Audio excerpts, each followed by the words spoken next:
বাম পাশে না ডান পাশে? ডান পাশে। বড় মুদি দোকান? হ্যাঁ, বড় বলতে একসাথে অনেকগুলো দোকান, তার সাথে আর কি।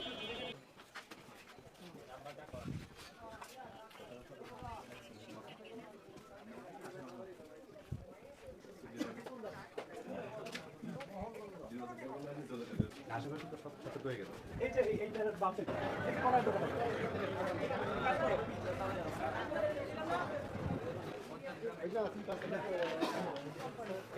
আসসালামু আলাইকুম, ভালো আছেন? জাতীয় ভোক্তা অধিকার সংরক্ষণ দপ্তর। সয়াবিন তেল কত করে বিক্রয় করছেন? 850। সত্য? রসিদ দিচ্ছেন কাউকে? আজকে বিক্রি করেছেন? দেখান, ক্যাশ বইটা দেখান। ঘটনাটা হচ্ছে যে আমি এখানে কাঁচা বাজারে এসেছিলাম বাজার করার জন্য। তো তেলের কথা বললাম যে রূপচাঁদা তেল আছে কিনা 5 লিটার। তো বললো যে আছে, হচ্ছে 800। দাম কত বললো? আমি বললাম যে আমাকে 2টা দেওয়া যাবে? তো বললো যে না, একটা 860 টাকা। তো আমি 860 টাকায় কিনে আমি নিলাম আর কি তাদের কাছ থেকে। তো গায়ে মূল্য দেখেননি? না, গায়ের মূল্য বললো যে দাম বাড়তি আর কি, যে বাজারে তেল পাওয়া যাচ্ছে না। আর গায়ের মূল্য হচ্ছে 852 দেখছি, কিন্তু 860 আমার কাছে আর কি চাইছি। আর 860 চাওয়ায় আমি 860 টাকাই দিয়ে আমি নিয়ে নিছি। পরবর্তী ঘটনা কি ঘটলো? পরবর্তী ঘটনা হচ্ছে আমি চলে যাচ্ছিলাম, স্যার সামনে আমার, তাকে আমি সালাম দিলাম। তো স্যার জিজ্ঞেস করলো দাম কত। তো আমি বললাম যে 860 টাকা দিয়ে আমি 5 লিটার রূপচাঁদা তেল নিয়েছি। তো স্যার বললো যে আচ্ছা ঠিক আছে, তাহলে আপনার কাছে তো বেশি নিছে, তো দোকানে চলেন। পরে আমি আমাকে নিয়ে আসলাম, আমি এখানে এসে তাদের সাথে কথা বললাম। তো আমাকে 10 টাকা ফেরত দিয়েছে। এনার কাছে একটু আগে বিক্রি করেছেন না? কত রেখেছেন?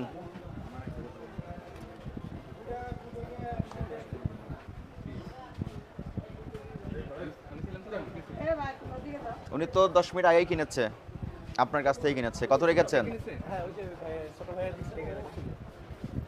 কত রাখছেন সেটা বলেন। ওটা পরে, তুমি আপনি রাখছেন কত? ওটা পরে। ওটাতে তো এমআরপি দেওয়া আছে 852 টাকা। হ্যাঁ, 50 টাকা বিক্রি করতে পারেন, 52 করতে পারেন। আপনি 860 টাকা কেন নিলেন? বেশি মূল্য নেওয়ার কারণ কি? ভুলে নিয়েছেন 60 টাকা? ভুলে তো আপনি 840 নিতে পারতেন।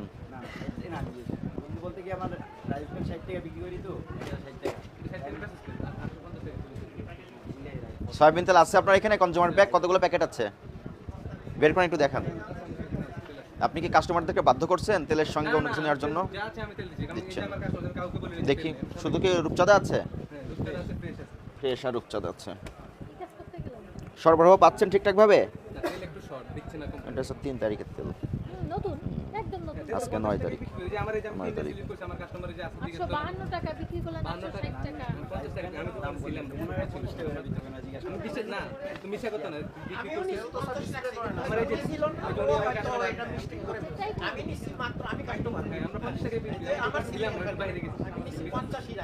মূল্য তালিকা কোথায় আপনার দোকানের? মূল্য তালিকা ভিতর থেকে আনা লাগতেছে? মূল্য তালিকা কি গোডাউনে রেখে দিয়েছেন?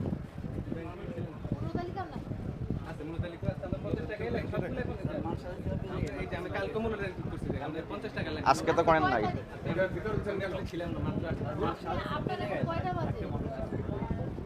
আচ্ছা, দিন তো শেষ। আপনার দোকান কি এখন খুলছে? তাহলে ও তো ছিল। হ্যাঁ, ও ছিল, কিন্তু তখন আমি ঠিক করি।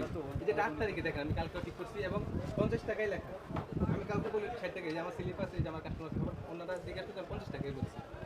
আমার কাছে তেল আছে, বা আমি কাউকে বলি না যে আমাদের কাছে তেল নাই। দেখি আপনার বোতলটা একটু। 10 টাকা বেশি গেছে। রাইস ব্যান্ড কিছু দিলে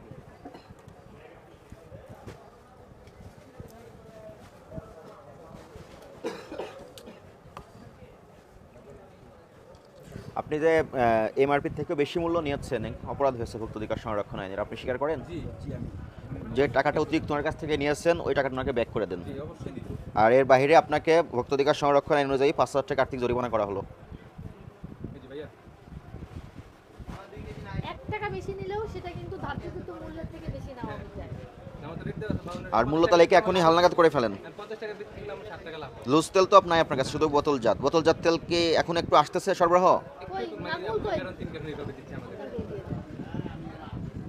নাগুল কই যায় নাগুল কই ফোন দিতে হবে।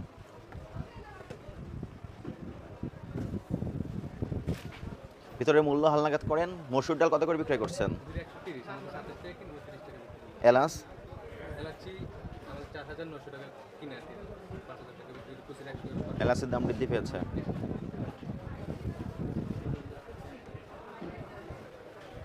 মালদিন মাল এই ধরনের কাজ আর কখনো করবেন না, ঠিক আছে? 50 টাকা বিক্রি করে 50 টাকা এ কোথায় আপনি? আপনি আমাদের সঙ্গে এখানে আসেন, 10 টাকা কিলো এখান থেকে ফোন ধরছে, ধরে বলছে কিসে। সারাদিন তেল বেচে 5000 টাকা লাভ হয়। আপনাকে কাছাকাছি থাকতে হবে তো 7 টাকা 8 টাকা লাভ হয় 5000 টাকা লাভ হয়। এদেন আপনি আসেন সত্যি কথা 500 টাকা লাভ করতে অনেকগুলো তেল বিক্রি করা লাগছে 10 টাকা করে বিক্রি করতে হবে। আমি দোকানে ছিলাম না তো বাইরে ছিলাম। আপনি টাকা পেয়েছেন? আপনাকে ধন্যবাদ। আপনাদেরও সচেতন হতে হবে ভোক্তাদের, বুঝছেন? Thank you sir. ওকে, এই সচেতনতা সবসময় দেখি তো বাসায়, এই জন্য আপনাকে দেখে সালাম দিলাম আর কি। ঠিক আছে।